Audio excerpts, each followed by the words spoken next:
How to check status of your Destiny card. Welcome to Let Me Help, and let's get right into this tutorial. In order to do so, you probably have two of the method that you can go ahead and give it a shot. So talking about the first one, you can call up the Destinycard toll-free number, that is the customer support number. You can ask the automated prompt or even the representative for the application status check. In order to do so, you may have to provide them with some of the account and personal information.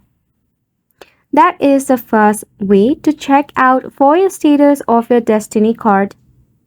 Second is to head over to your Destinycard website.